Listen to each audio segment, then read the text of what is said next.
I've walked into the United States in which I'm facing blank incomprehension from a huge range of people.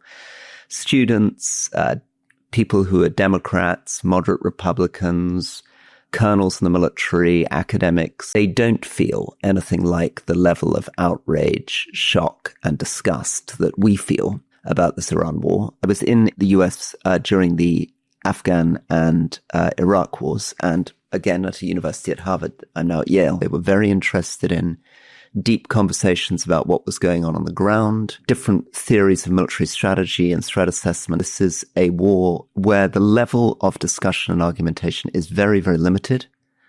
And maybe I'll hand back to you on this. And I said to her, how shocked I was by the Iran war. And she said, I know. And look what he's doing to the universities.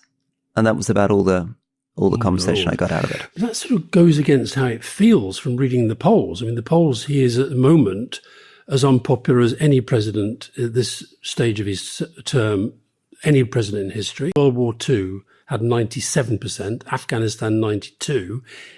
So they were marching against ICE. But that's very, very interesting. I guess it's an example of a situation where the majority of the American public don't support this war.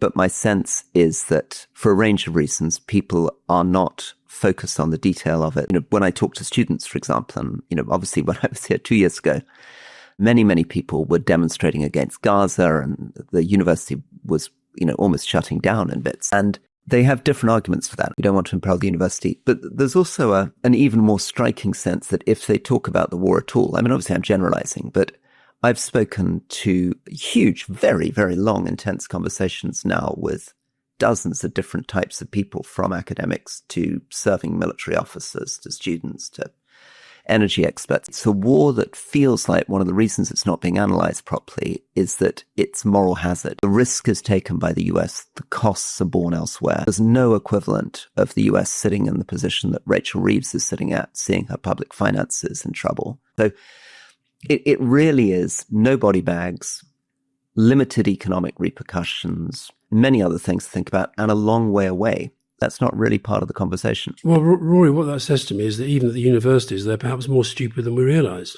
So, Rory, have you heard of Dennis Brogan? Go on, help me. Is it related with this guy called Hugh Brogan? I think it's Hugh Brogan's father. Well, we could check. A historian who specialised in the US. Yeah. Well, he wrote a piece in 1952 for Harper's Magazine